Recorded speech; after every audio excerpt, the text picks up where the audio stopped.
Welcome to Dark Loops Productions and the What If Crew, a podcast for discussing the new Marvel series, What If?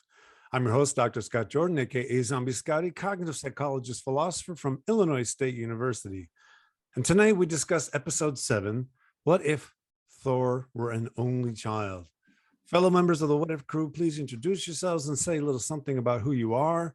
And we'll start with Eric.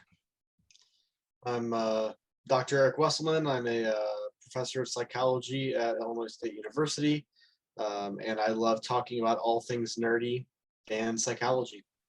Fantastic. How about you, Stanford?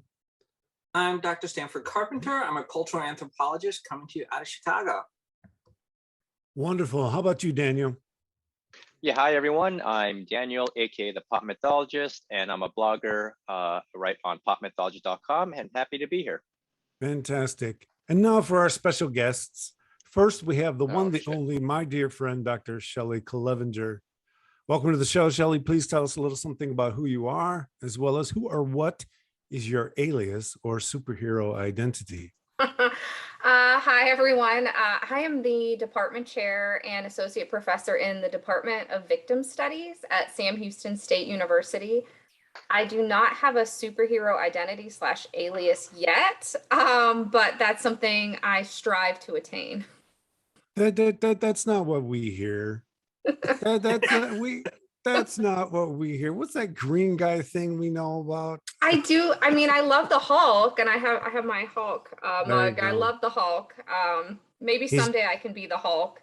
There we go. Well, hey, you're a doctor and you're pissed. That's all you need. That's right. Right? Exactly. That's awesome.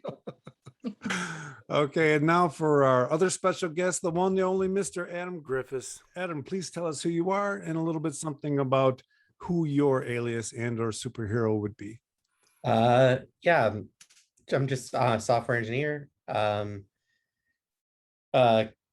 in Williamsburg, Virginia. And I guess if I had to have an alias or superhero, it'd probably be something on Star Trek. I've always kind of identified with Geordi LaForge.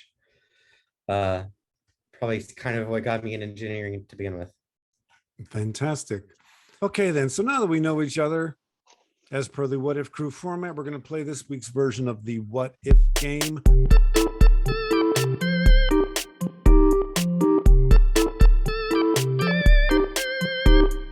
To run the game, our very own pop mythologist, Daniel Jun Kim. Daniel, the floor is yours. Okay, thank you, Scott. What I'm going to do is, as per usual, I'm going to share my screen so that all the players and the audience as well can see this week's question. Okay, and so as you can see now, we have the title screen. I'm just going to move over to our question of the week.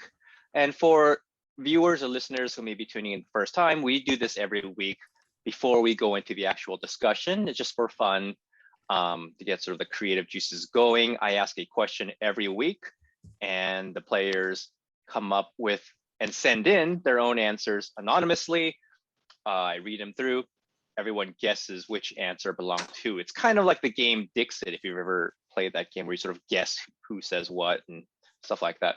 So this week's question was, what if in the universe of season 1, episode 7, which is the episode we just watched, it was not Norse mythology that dominated Marvel canon, but rather a different tradition's mythology of your own choosing.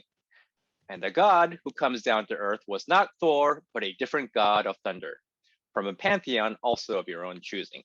Okay, so I asked players to just kind of choose their own pantheon, imagine their own god, replace Thor with that god or goddess. So let's go on to see the first answer here. Okay, so this person decided to get really esoteric and sent in a poem of something of the sort. It says, Coltrane screams a prayer. Thunder sings of love supreme.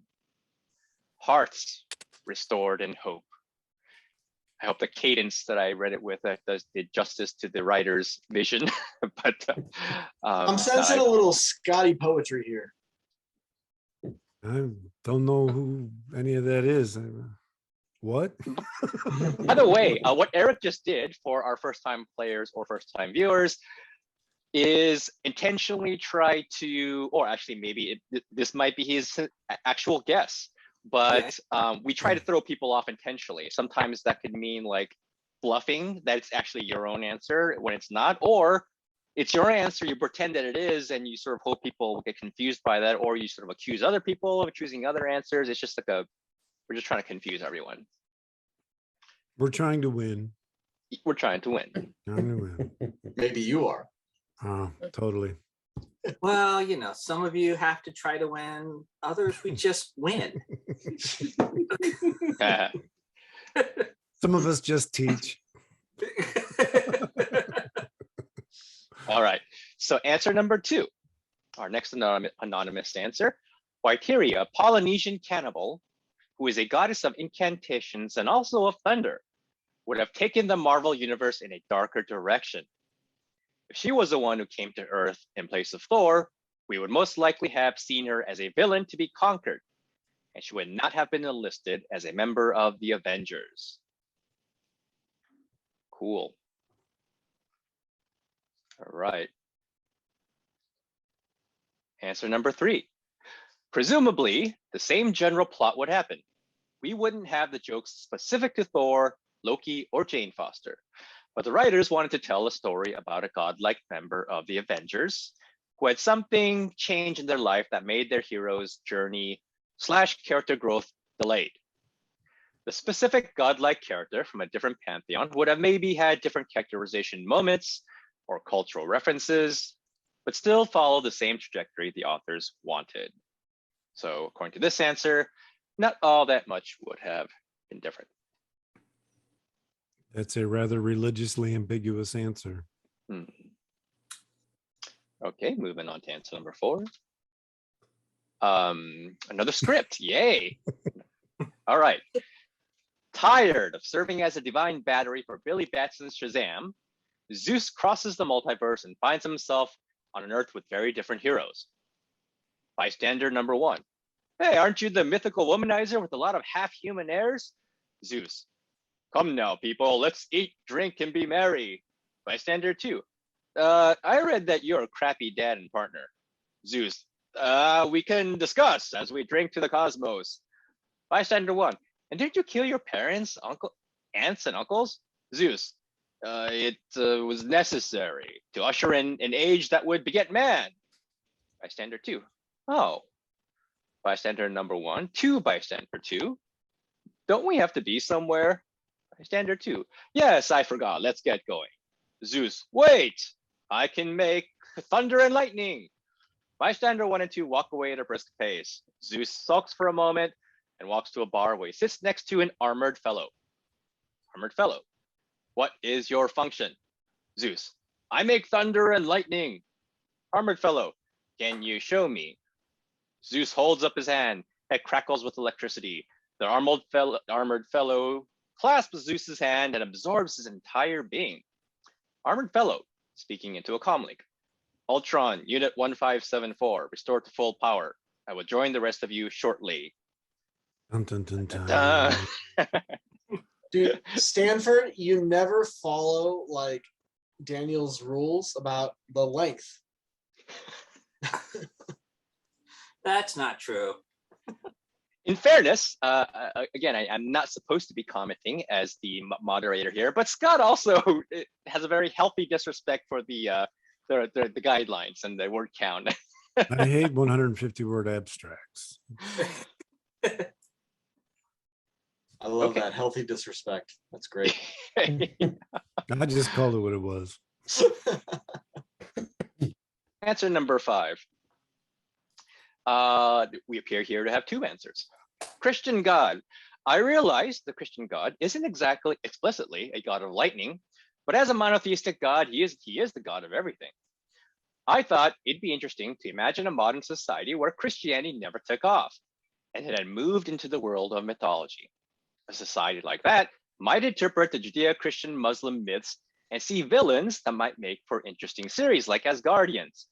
You could imagine aliens trying to interpret Jesus and Muhammad coming down with different views, trying to impose them on a society based on the Roman Norse polytheism. Jesus on one continent trying to outlaw private property and demanding people gouge out their eyes rather than covet their neighbors' wives. Muhammad on another trying to implement something like Sharia law. Answer number 2. Thunderbirds. This is less of a cheat. I think a comic based on Thunderbirds would be more of a revenge fantasy for the First Nations. I think the cool part of this world would be that I imagine the Thunderbirds to be implacable and humans can't reason with them, which always makes for the scariest villains. Indeed, like Thanos. Can't reason with him. This is someone voguing as Daniel. I mean, this is truly a healthy disrespect for the rules. Nice. 2 answers and super long. I mean, someone's trying too hard to make it look like it was someone else. And an esoteric reference to the Thunderbirds. Yep. We're talking the puppets, right? No one's No, responding. they're- That was my. Damn. I almost thought of making a Thunderbird reference myself. I don't know. That's way before my time. I mean, Thundercats, right? All right. Answer number 6, our final answer. A culture is its gods. The dominance of Norse mythology and its modern retellings in the American psyche is reflected in our values. Though we now worship money, power, palaces, and whiteness, these are old gods in new forms. Thor is a spoiled, selfish baby who sees the world as his playground, and we are the children of Thor. Any number of thunder gods from indigenous cultures who lived in balance would not have come down to partay, but to heal. Thor only cleans up his mess when Mother gets angry. Askaya Kigagi, the sex-changing god of thunder and healing, would not have made Mother Nature angry in the first place. Bam. All right, now what I do every week, just because there are a lot of answers to keep track of, I'm gonna quickly do a review so all our players can try to kind of sum up in their minds which answer belongs to whom, after which you will then write down your answers and those will be your final answers. Okay, so number 1 was a mysterious poem about the love supreme. Answer number 2 was the Polynesian goddess who would have taken the MCU in a darker direction and not have been recruited by the Avengers. Answer number 3, in which it is posited that pretty much the same sort of thing would happen, except with a different god. Answer number 4 is this mini movie with Zeus coming down and much interesting things ensue into the Age of Ultron. Answer number 5, or rather answer number 5 and 6. 5A and 5B, man. Yeah, 5A and 5B. One which imagines the Christian god, one which imagines the Thunderbirds. Okay. Answer number 6 is the one about with indigenous mythologies and such. Okay, I'm now going to end this screen share. You can all see each other's lovely faces once again. Dun, dun, dun, dun. And please proceed to jot down your answers for answers number 1 through 6. Which answer belongs to whom?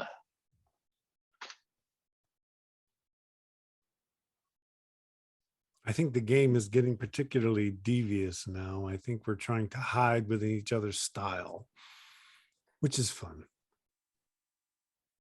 And there's more variation with like meta type answers and answers that sort of answer within that universe, you know, Mhm. like the alternative taking place in that universe, or sort of like, well, DC comics, yada yada. So it's like, Mhm. I think it's fun. Oh yes. Okay, everyone just raise your hands if you're ready. No, I'll go first. Oh, go ahead, Eric. Go ahead. Oh, you just said raise your hand if you're ready. So Yeah, I was just Oh, trying to. I'm I just wanted to sorry. see if it was cool to go ahead and check everyone's answers. Okay, looks like everyone is Mhm. for the most part. I'm going to, just so our guest panelists can see how it's done, I'm going to let the veterans go first. Scott, please proceed to the usual. As per usual, tell me your answers, please, in the usual format. So that beautiful Coltrane-inspired haiku was written by yours truly. Number 2 is Stanford. Number 3 is Adam. 4 is Eric. 5 is Daniel. And 6 is Shelly. Okay, let me just jot down your score. Okay, Eric, would you please go next? I have Scott, Daniel, myself, Stanford, Adam, and Shelly. Okay, jotting down your score. Stanford, would you go next, please?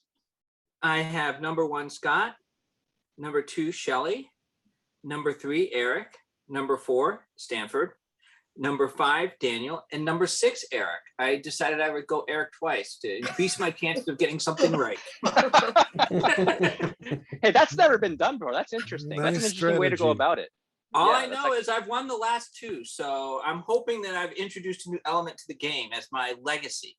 Well, and I don't know if Stanford has ever seen me and Adam in the same place at the same time. Yeah, Yes, well, there is actually no formal rule which dictates you cannot use the same answer No. twice. So that and was if you fair. say your name on the right one and the same name on the other 5, you're guaranteed 2 points. Yeah. Exactly. And if you just say the And same 2 name points all has been 6 enough times, to win. and you could just say the same name all 6 times, and you get at least 1 answer correct, your own. Yep. Mhm. Okay. And now on to our special guest, Shelly. Would you please give us your guesses? Sure. So I said number 1 was Stanford, 2 was Shelly, 3 Eric, 4 Daniel, 5 Scott, and 6 Adam. Okay. That's your score. And Adam, please give us your answers. I had Scott for number 1. Number 2 was Stanford. Number 3 was Eric. 4 was Daniel. 5 was me. And 6 was Shelly. Okay, very good.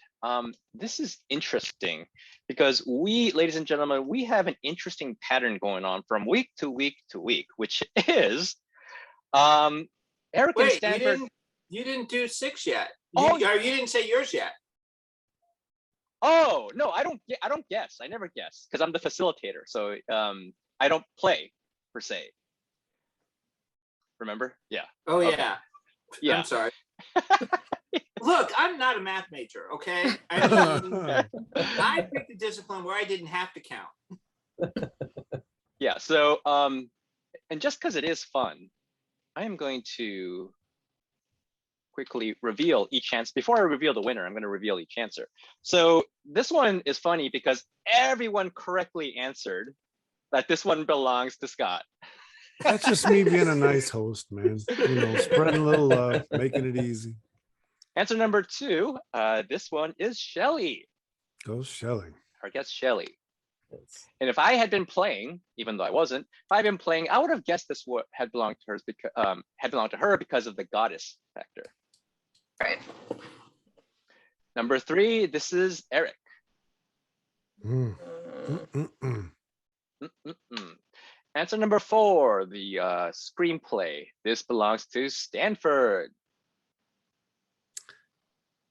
Yeah. See, I tried What, to write what something. were you about to say, Scott? No, I was gonna tried say- really hard to write something that was Scott. That's funny. No, I get it. I get it. Okay, answer number 5. This is Adam, our guest. Well played, brother. Thanks. The Thunderbirds, by the way, are actually a pair of indigenous gods, thunder gods. Mhm. Yeah. I just I didn't say it intentionally because then it would have made it seem like that was my answer, but just wanted to make sure everyone knew that. And this one is mine. Fantastic. So I Okay. had Daniel and Shelly / for those 2 answers and just kind of mentally flipped a coin. I picked wrong that time. Yeah, nobody got my answer right. Nobody guessed that was me. Okay, so our winners this week are once again tied between Stanford and Eric. Something is going on here. But this tie thing going on between you, I don't know what you guys are up to. I don't know what you're trying to pull, but And you won't. So, but dude, how many did they get? Like, if it's a tie to Oh, two, I'm who sorry. Yeah. cares? So they both got 4. They both got 4. Oh, good for you guys. Damn. Yeah. I got one, man. I got Yeah. one. yeah. You sucked the most this week, Scott. You got one answer right, your own. The irony well. is one of the only ones that I changed was the one that actually turned out to be Adams. My first guess was right. There you go. Well, thank you so much, Daniel, and pseudo congratulations to Stanford and Eric for tying at 4. Impressive score. So what we're going to do is talk about the episode now. Straightforward format: favorite line, favorite character, favorite scene. And I'll open the floor. We'll take it there. From there, let's just try to make sure that everybody gets to say one of those things at some point during our conversation. So the floor is open. I would say I was happy to see Captain Marvel. So, she is a favorite of mine. And even though it kind of ended in a draw, I think she could have won. I'm just going to put that out there. We can discuss it or not. But I was surprised by seeing her and just kind of the fun and hilarity of it. I don't have necessarily a favorite line, but just kind of the spirit of overall, I really enjoyed it. I totally dug the Ragnarok vibe, right? The total ton of fun. I got a question how you felt about at the end when Thor's been basically this spoiled brat for the whole episode, and then she covers for him with his mom at the end. Right. Was that funny? Was that okay? I'm just curious. And that's out to everybody, not, anyone who wants to talk about it. Go ahead. I felt it was great in that it infantilized Thor even more, but at the same time, I was like, from my perspective, Captain Marvel won the moment she picked up his hammer. Like, to me, it's over. It's like, if Thor can't hurt you with his hammer, then you beat him. It's just a matter of time. I mean, and that's what was strange to me about the whole thing. I was like, okay, I just felt like this whole episode could have been a lot shorter. Like, I don't know, 2 minutes. Yeah, this one was a more straightforward comedy than the zombie episode, which I told you I did really make sense of as a comedy, except as Daniel mentioned, they tried to introduce some more serious stuff at the end. This one was straightforward comedy from the beginning to the end, which, Jeff Goldblum, I love that role. I release the foam. I'm sorry, but that was my favorite line. It's just comedy. Nothing too terribly deep per se, other than, what happened, what we're missing out of Thor because Loki wasn't his brother. Is that all we got to say about that? Well, no, I'll go ahead and jump in. There is that fun moment when he does show up at first, of course, all frost gianted, and he calls him brother, right? And then they do the brother from another mother joke, which, it is really funny because they seem to have this camaraderie, which, there is in the regular MCU, but then there's also the sibling rivalry in that too, right? So this is what this, I thought that was an interesting mix. How about you, Adam? I was a little bummed that they made Thor into such a himbo, I guess. In the sense that it kind of made it all lighthearted and harmless when I think it would have been more interesting if they played into the toxic masculinity a little bit more. Like they had that one scene where he told Captain Marvel she should smile. And, that was the only thing that they did with that. And I think that was the one moment where you saw more emotion out of her.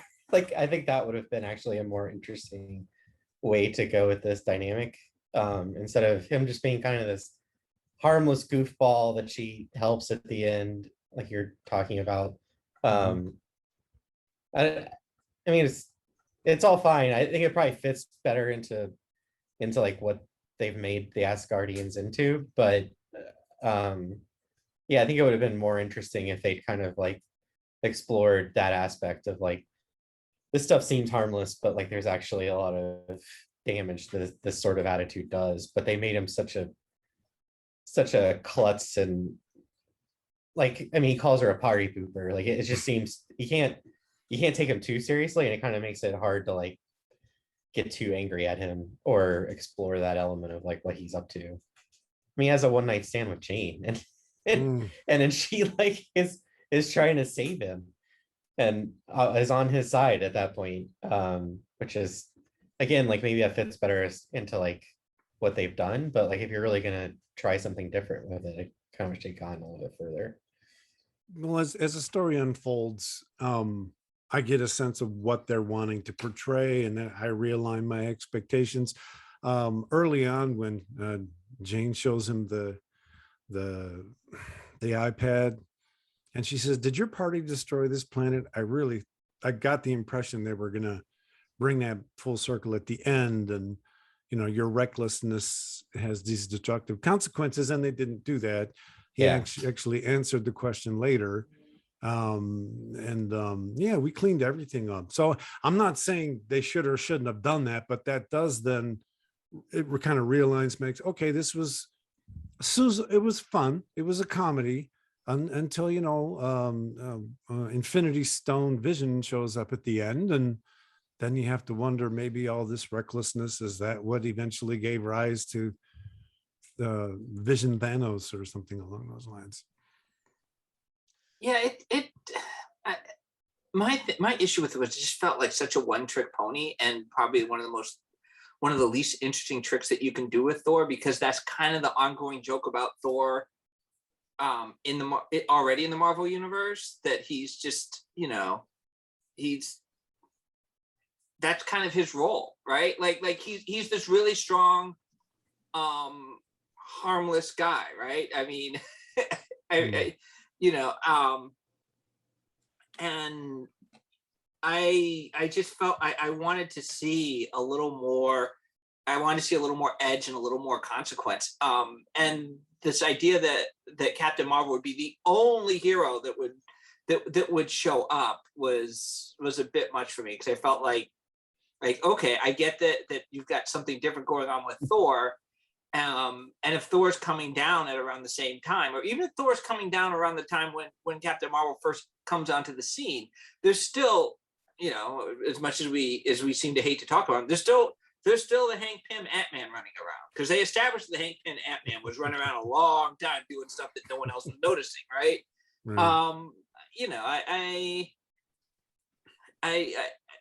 It wasn't, the idea wasn't terrible, but it just wasn't, to me, it wasn't an idea that sustained that much time, because I wanted to see, it was like they didn't want to really, they didn't really want to spend time delving into the consequences the way they could have if they had just done it. I felt like there wasn't enough consequence there. Like there wasn't enough of anything there to make me feel like it was, like I should have been there for that long. I mean, it was still entertaining, but.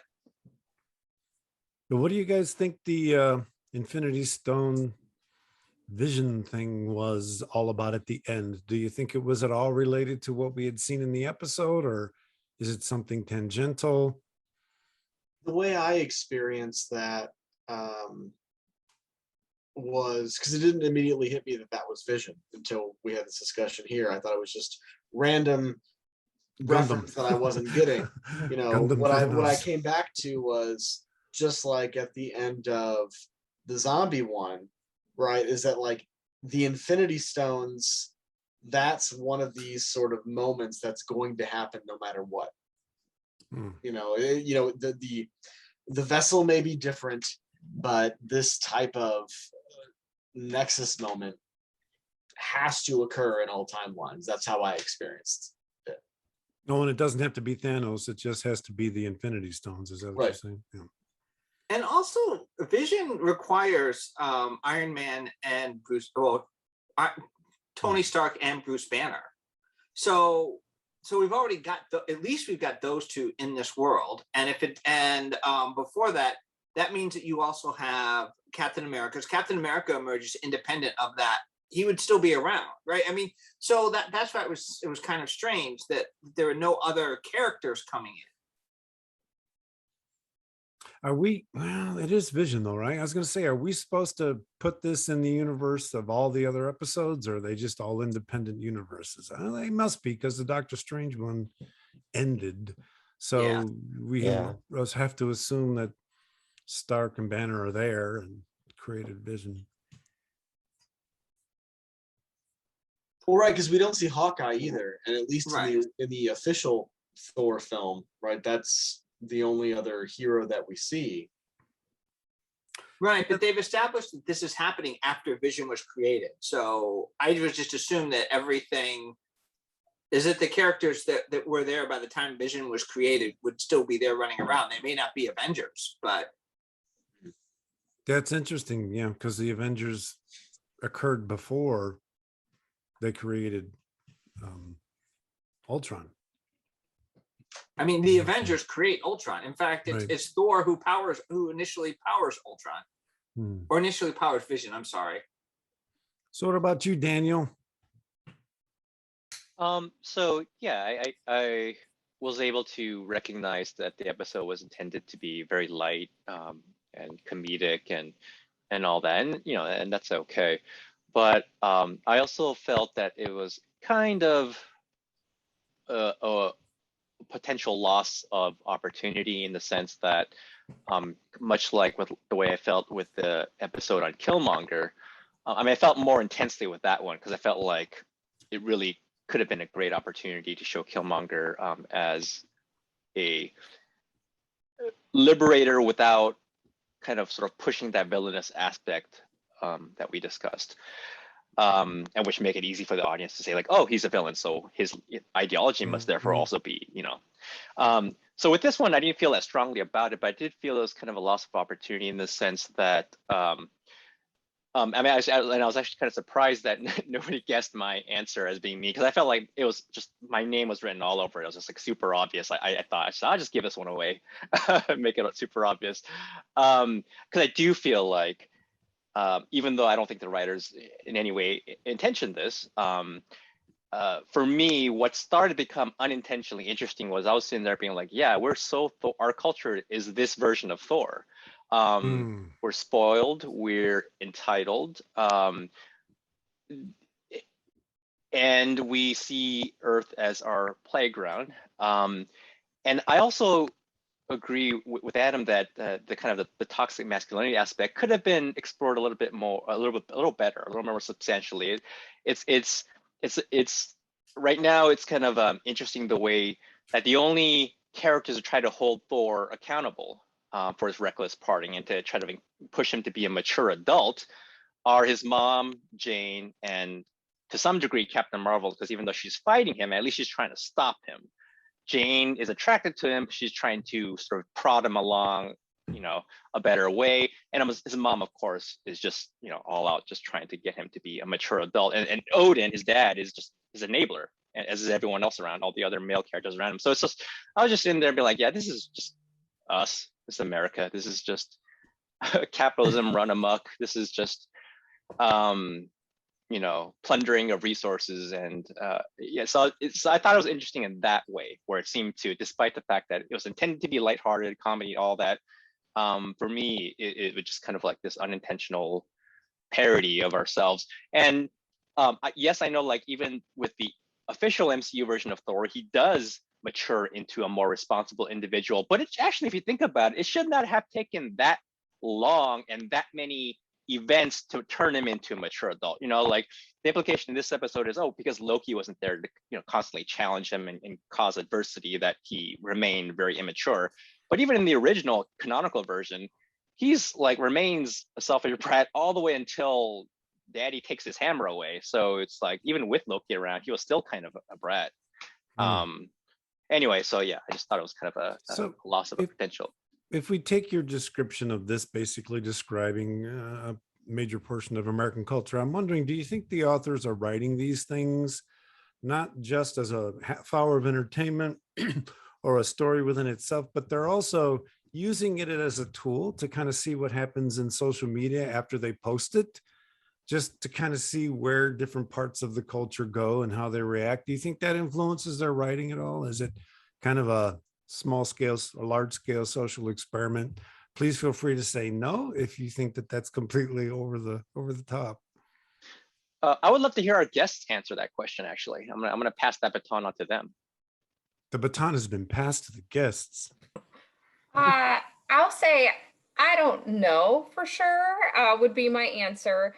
I would say it gives them the opportunity that they don't have with like the large scale billions of dollars that exists with Marvel Universe kind of proper or canon. I think it gives some latitude to see kind of what happens or how people react. So that might be part of that because they're not limited by that structure, which I think is something that, you know, maybe they think about when they're doing this writing. Yeah. Market testing, right? Just Yeah. to see what they can push and what can't. Yeah.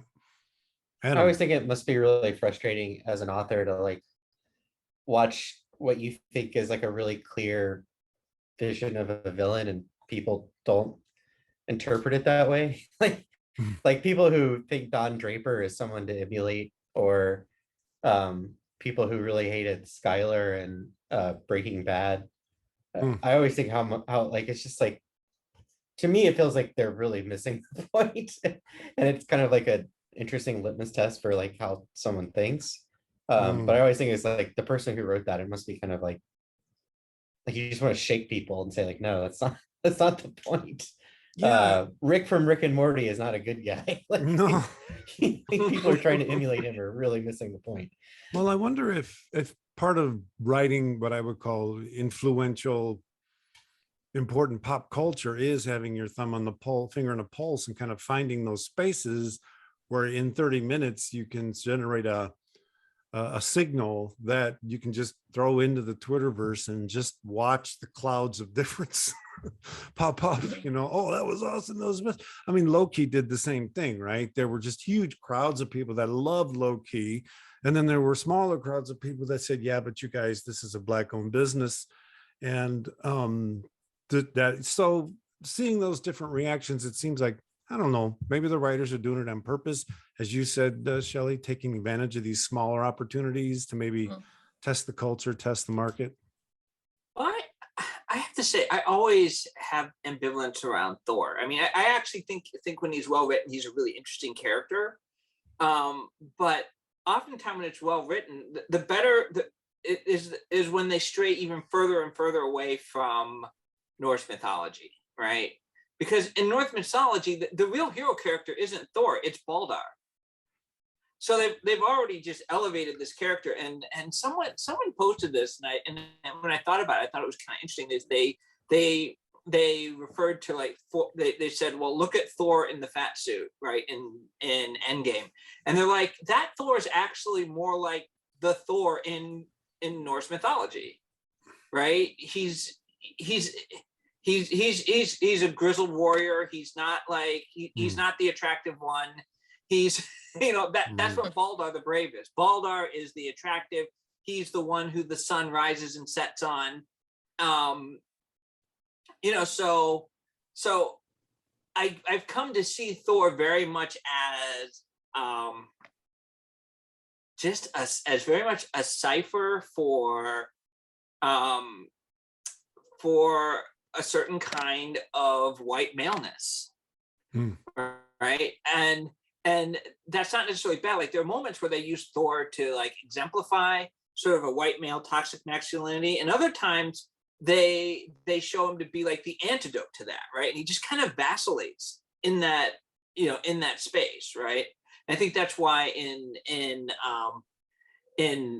Loki, you know, like this idea of seeing a Black Loki kind of like was like, oh, right, you know, because it also means that there's a Black Thor, right? And that just doesn't quite compute. And I don't think it's because I don't think it's like a Comicsgate kind of thing. It's just that that Thor's primary resonance has to do with and he works really well when he's a critique or a commentary on a white maleness, especially a very kind of frat boy white maleness, and that's actually the strength of the character. I mean, the person he makes me think of the most is Gronkowski on the Tampa Bay Buccaneers, right? Like everybody likes Gronkowski, everyone likes Gronk, right? Even though he's very much kind of frat boy, you know, he's kind of like, you know, I mean, I just that's what I'm seeing with Thor, and I think that when you take him out of that, he doesn't. I don't think anyone's been able to successfully take him out of that. But when they keep him in there and use him properly, he works really well. And I think this one was just, I think it was kind of hard in terms of and Adam points it out perfectly. They didn't really quite figure out how to walk that line. Yeah, I personally don't like to see gods humanized. The gods pantheons are there to reflect different aspects of individuals and their condition. And so when I remember Thor as a kid, when Marvel had that 30-minute cartoon series that looked like a moving comic book, Thor was, I believe he was a doctor in his professional life, and he was deathly serious as a god. He was about doing the right thing. There was no frat boy aspect to that character back in the 60s when I watched him. And so this is a fairly contemporary development of this character. You know, I haven't kept up with comics, so I don't know what's happened since the 60s, but when I was introduced to him in a single digit age, he was serious. I'm going to say something maybe controversial here, but I've also never been super into Thor. I thought the most interesting thing that happened to Thor was when they made Thor a woman and they took it in a different direction, like in the comics. So, you know, maybe from my perspective, that would have been interesting, you know, something different. I know that already happened in the comics, but that gave Thor at least a different storyline other than what seems to be sort of similar kind of storylines throughout like the comics. And it's interesting that well, we know that's coming in Thor 4, right? We do. So I didn't sense any intimation of Thor 4. I just thought this is our world, and he just showed up, and that's how it played out, because he didn't have a Loki as his brother. I very much agree with Shelly, though. I mean, and but I also think that Jane Foster's Thor is like at that point a fundamentally different character, right? I think that that what she does to the character is really interesting. But I think that like the, you know, but even, how can I put this, Scott, like I know the cartoon you're referring to. You know, again, before my time, but you know, he watches it on YouTube saw it doing now. archival research, and you know, and I think that I actually think that Thor from the 60s is actually very consistent with the Thor I'm talking about. Because I think that in terms of talking about white maleness, it was still a very authoritarian figure, right? And if you look at sort of the trajectory of white maleness, right, that I think that fits right there.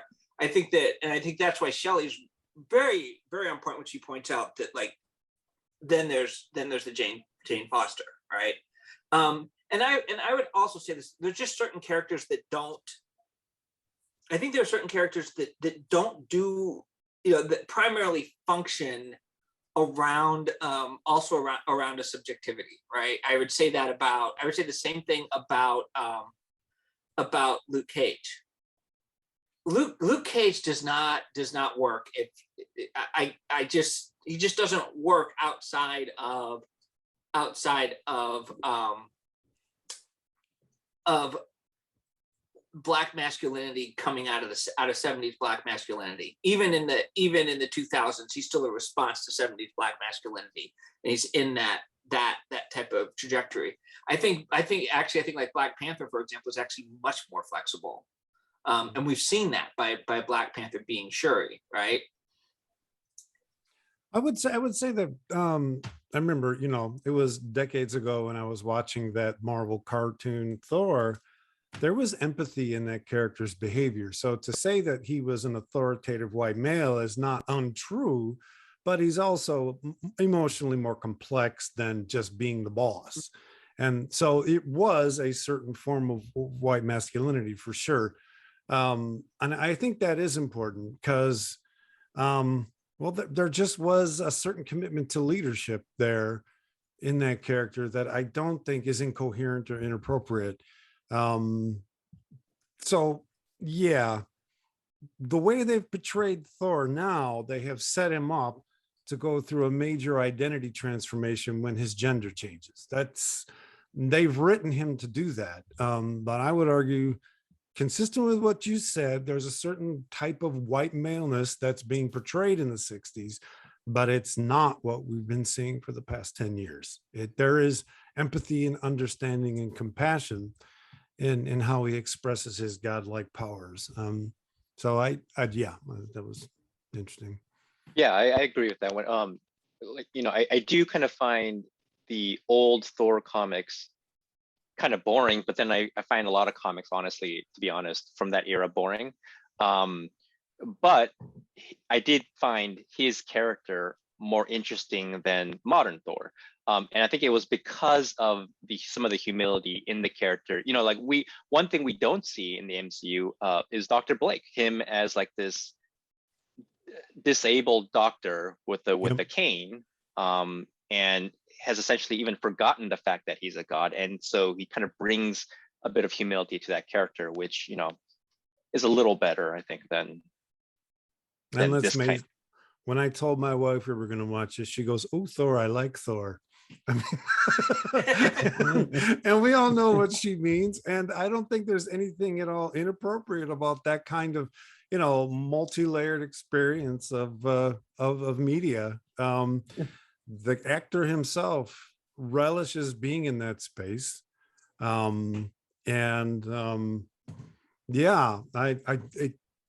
I'll leave it at that. I like Thor. I regularly make jokes referencing the first film.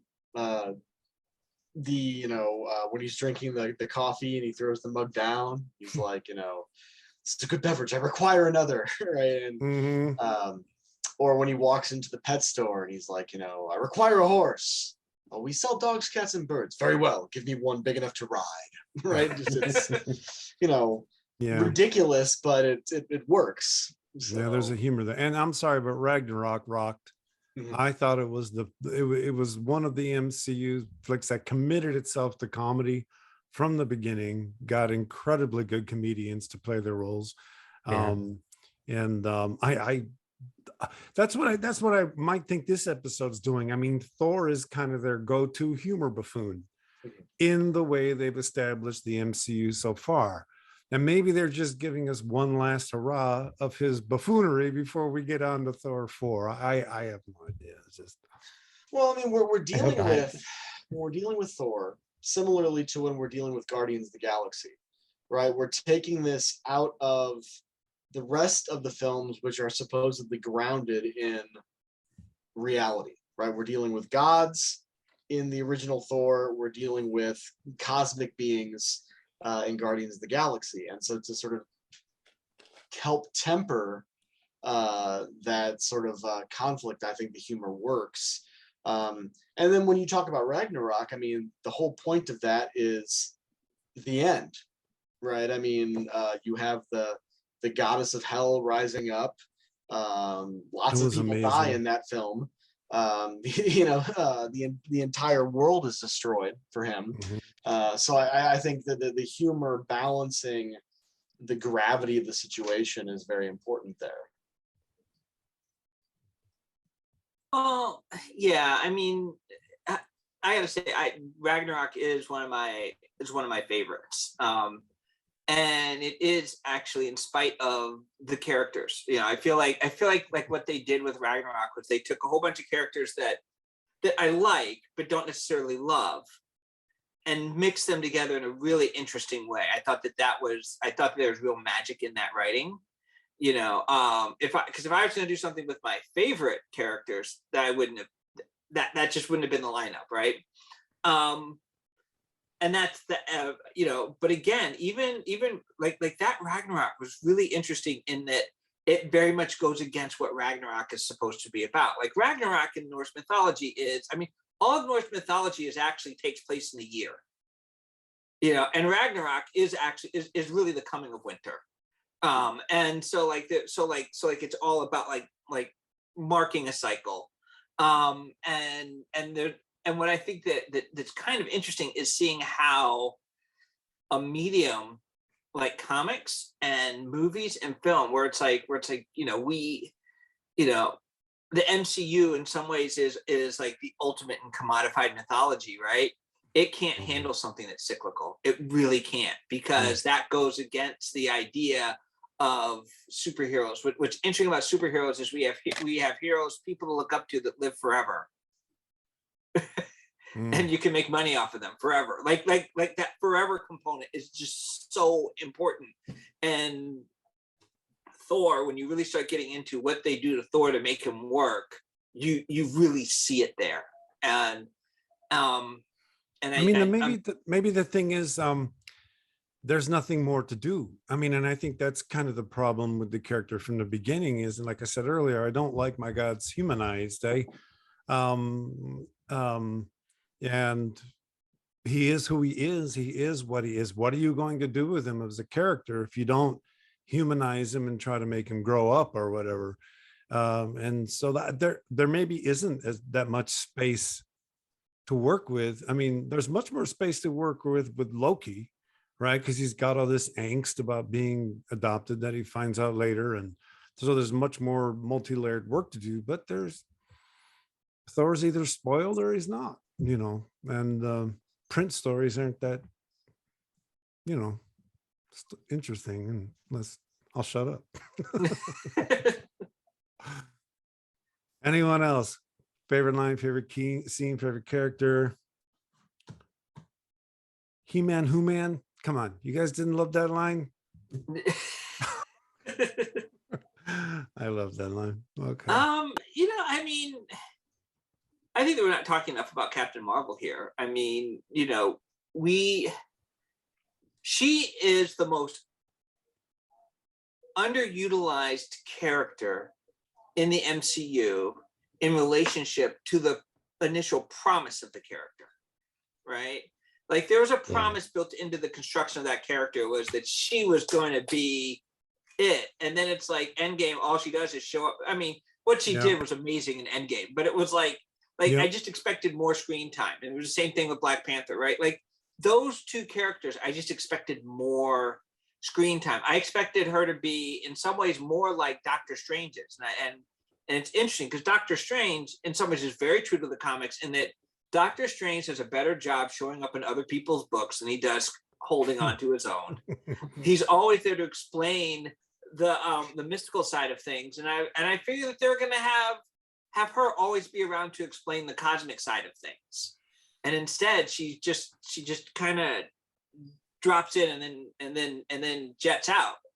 And I get it. It highlights how powerful and busy she is, but you basically create a construct that makes it so we don't get to know her.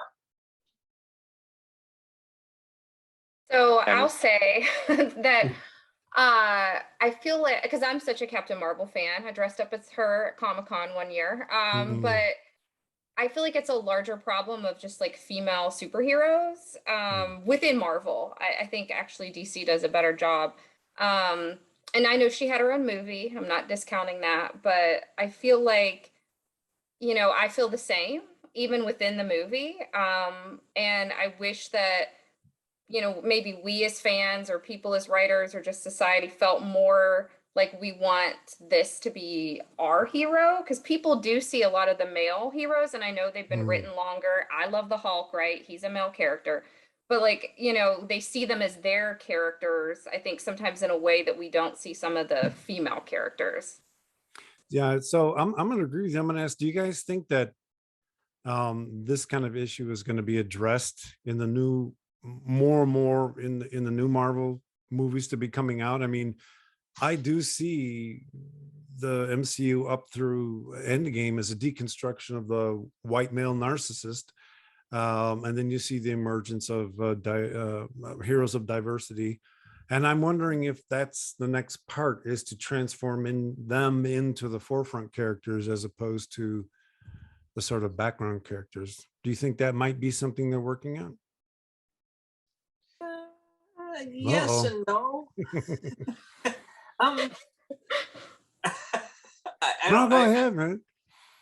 Okay, so here's the thing. One of the things that they've done though is, and I kind of referred to it earlier, is yes, they got rid of Iron Man, but they've essentially replaced him with Doctor Strange. Doctor Strange, Stephen Strange and Tony Stark are the same character.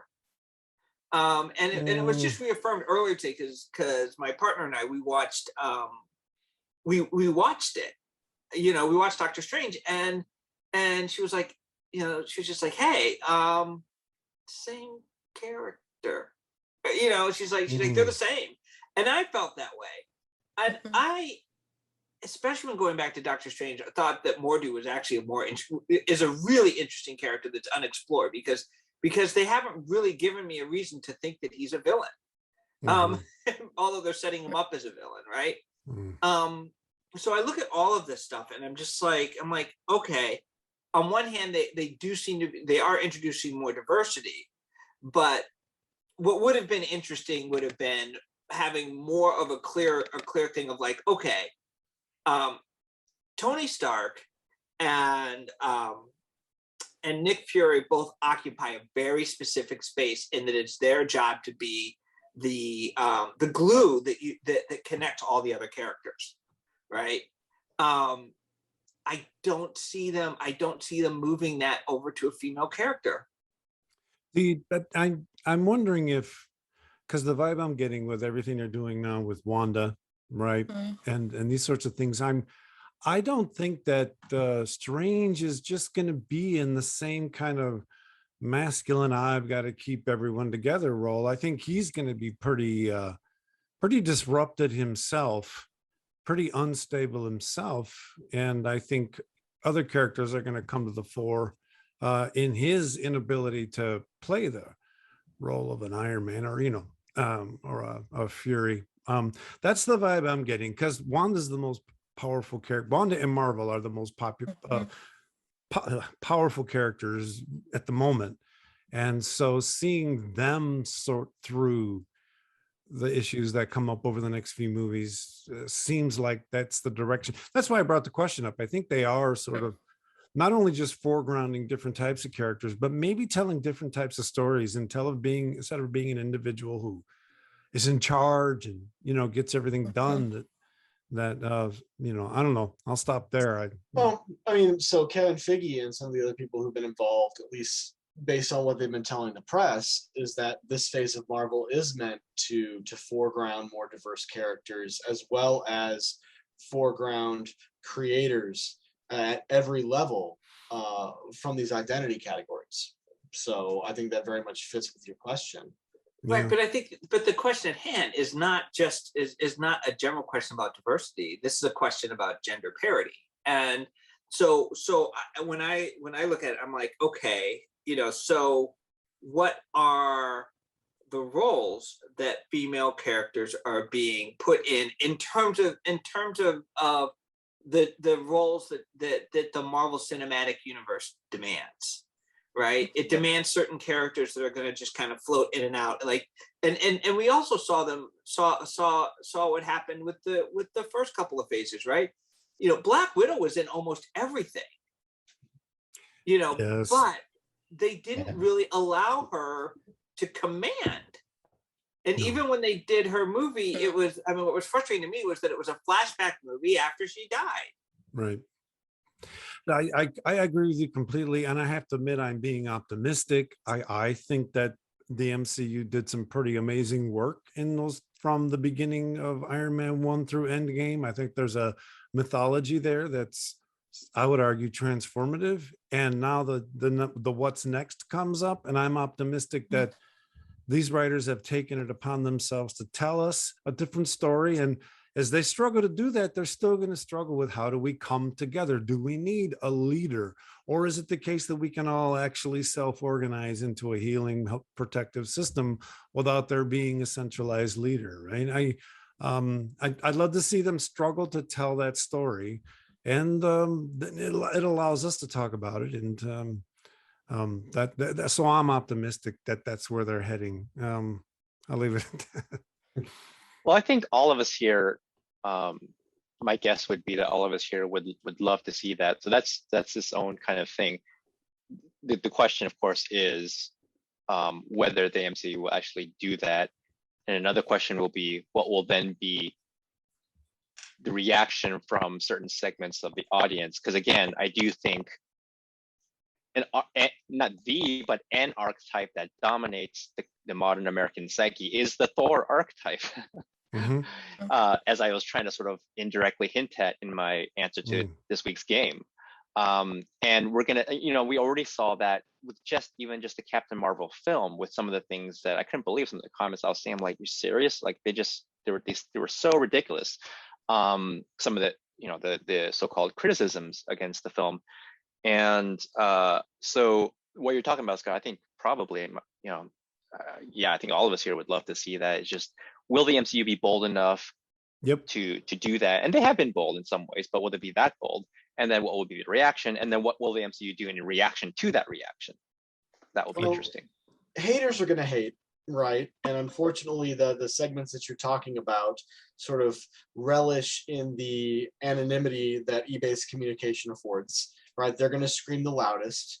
But I mean, this is a business, right? And so if the larger part of the population resonates with these more diverse stories and we vote with our money, then the MCU is going to follow the money, and to heck with the small amount of haters, because I mean, that's, so you're being optimistic about the majority audience, right? That somehow the audience is going to demand. I also think there's a strategy of creating the next generation of customers, right? And I think kids who grew up watching the MCU series all the way through Endgame are going to have a different mythology than the one I grew up with.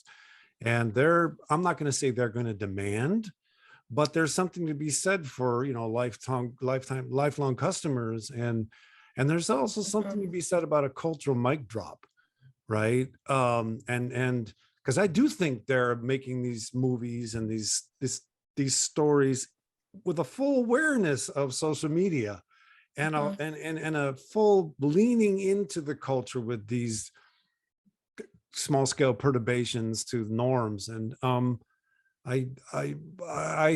optimistic they'll be courageous, as Daniel mentioned.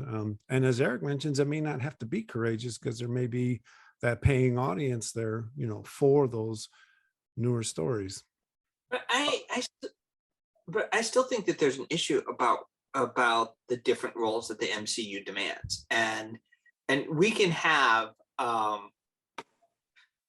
female Thor, we can have a Black Captain America, we can have all these characters, these components, right? But what made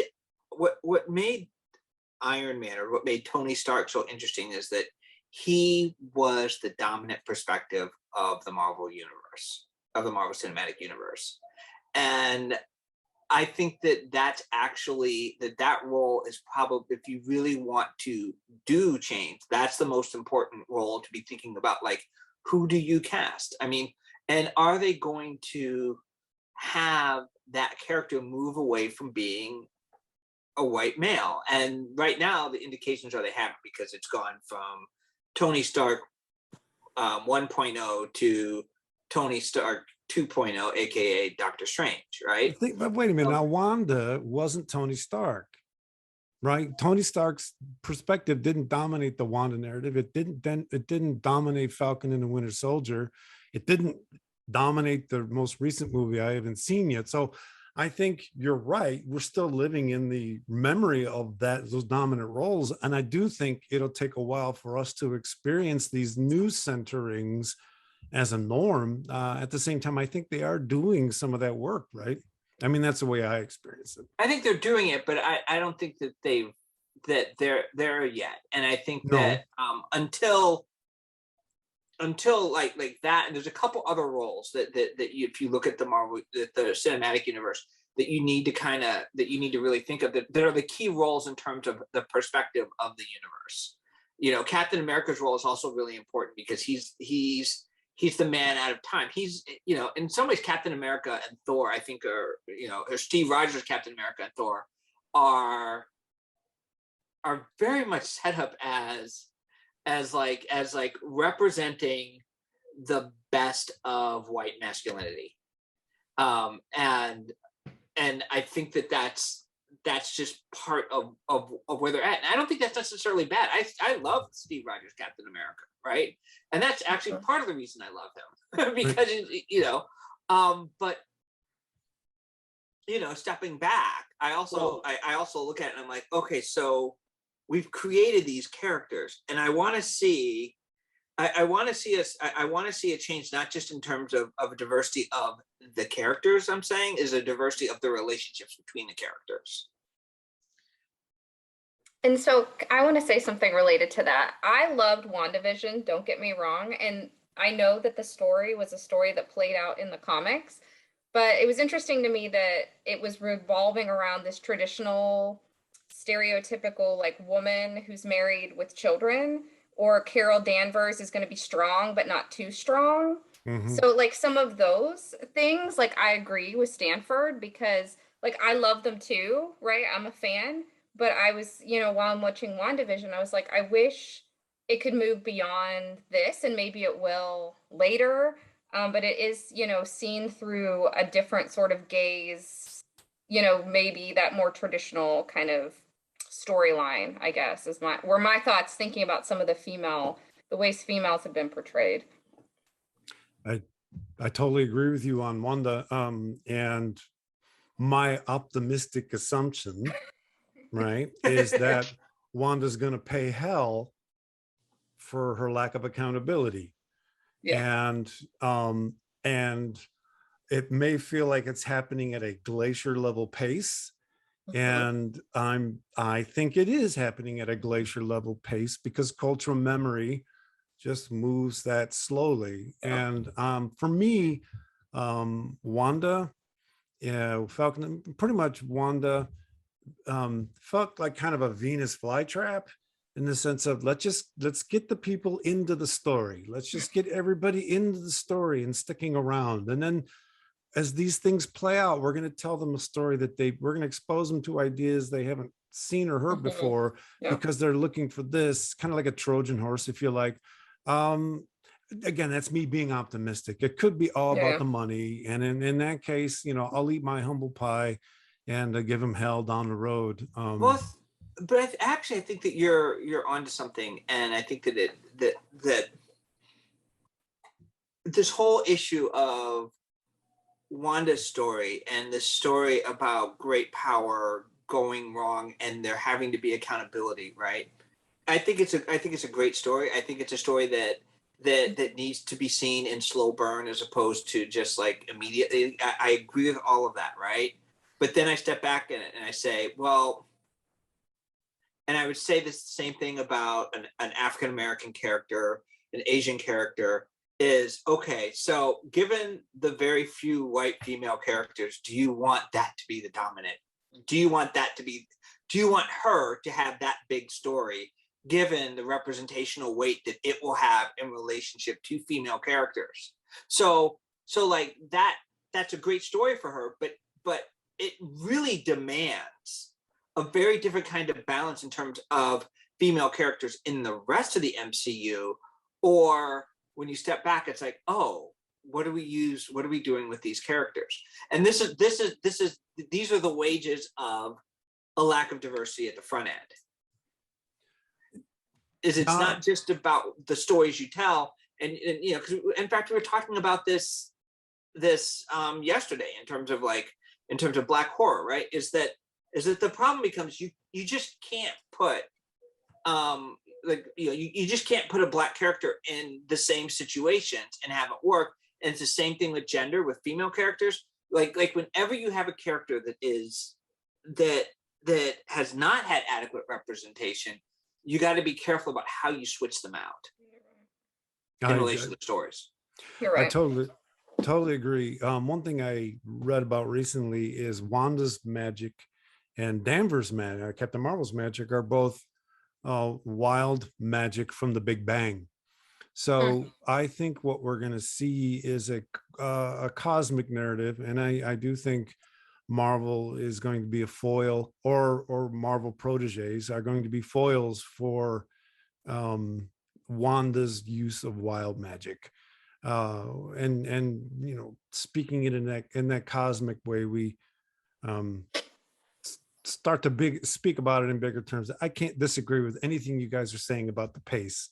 All I can hope is that the story, they find a way to tell a story that's different, engage, and matters. And the audience, for me, the thing is, the story will be there. If the audience doesn't come, they'll have to make their choices about where they go. But just for me, I mean, just having Korra available is a big deal. Even if, you know, it didn't lead to another Avatar series. So yeah.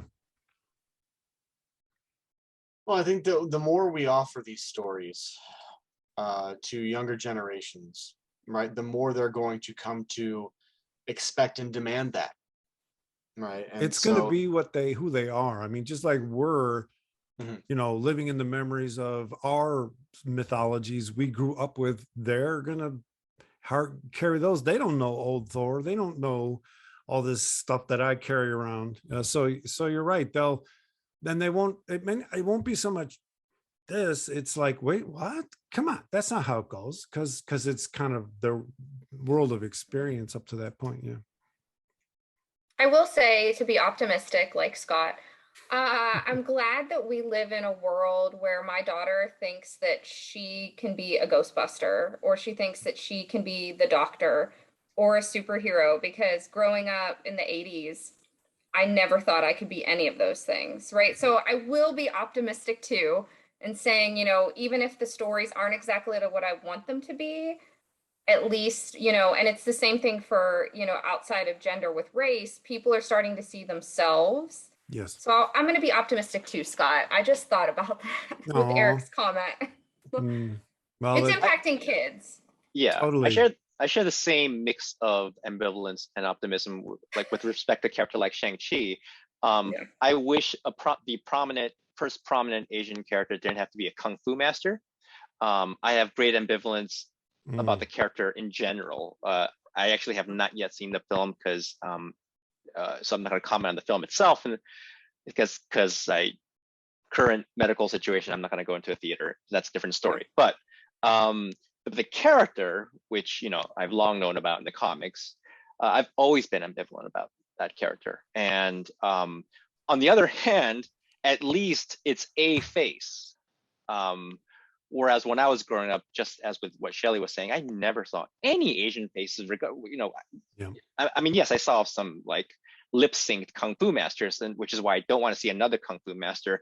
But at least it's an Asian face. So there's that mixture of, okay, progress is progress. I'll take it. Maybe it'll get better. You know. And that goes back to Stanford's comment about, you know, the wages of lack of representation early on, right? Now you've got to tell stories that aren't just, pandering. They've got to entail the lived lives that were ignored as you told those other stories, right? And you have to tell what was ignored. Otherwise, you know, it's just more ignoring. Well, it's also, you know, I mean, you're right. It's that I've had this conversation where it's like there can never be another Superman because certain things have happened in terms of comic narratives, like the 80s with the whole thing with Watchmen, and then the 80s and the 90s where a lot of time was spent deconstructing superheroes. We will never. It's like there's just not a way to tell a story about an unreflective, pure white hero, and that's what Superman is very much in the beginning, right? Like there's a, and I'm not saying totally unreflective, and I think there's some really interesting things going on, given that he's got 2 Jewish creators, all this stuff. But I think that there's just a certain type of narrative that we're just not going to tell anymore after the 80s, and so there's no way to have, and that narrative is baked into a very small number of white male characters, and it's not baked into characters outside of that subject position. So you're just not going to get those stories. You're not going to get that character. Can I take that point even a little further, Stanford, and argue that you're never going to get a story again? You can repeat characters and you can repeat narratives, and Campbell's got his story about stories. At the same time, all stories are manifestations of context. All stories are archaeological artifacts of a time and a place. And I can never write about I can write about the past, but it's always going to be from my lived life now. And I guess maybe that's why I'm optimistic, right? Because I can believe that stories can change, because I think they always do. Because we change at the pace of a glacier for sure. I think getting stuck trying to tell those same stories can be an issue. Well, and I'll admit, I will never bet against Marvel. I mean, how many movies have they put out? And every one of them has been number 1 at the box office in the weekend it's been released. It is done. Everyone has basically, whatever race it was facing, it won the race. Like they're batting 1,000 over a period of time that we haven't seen any other franchise do. So I do believe that there's going to be a lot of diversity, but my bigger thing is like, okay, I know they're gonna win the battles, right? But the question is, how does the war shape out? Exactly. So I think we have to be going soon. So I'm going to just go around the horn and ask anyone if they have any final comments they want to make about the show, and we'll start with Adam. No, I think we made a lot of interesting points tonight. And, someone's having fun. Sorry. Yeah. There's no sorry. I love fun. Yeah. I think I really thought it was interesting talking about Thor as like an avatar of white maleness.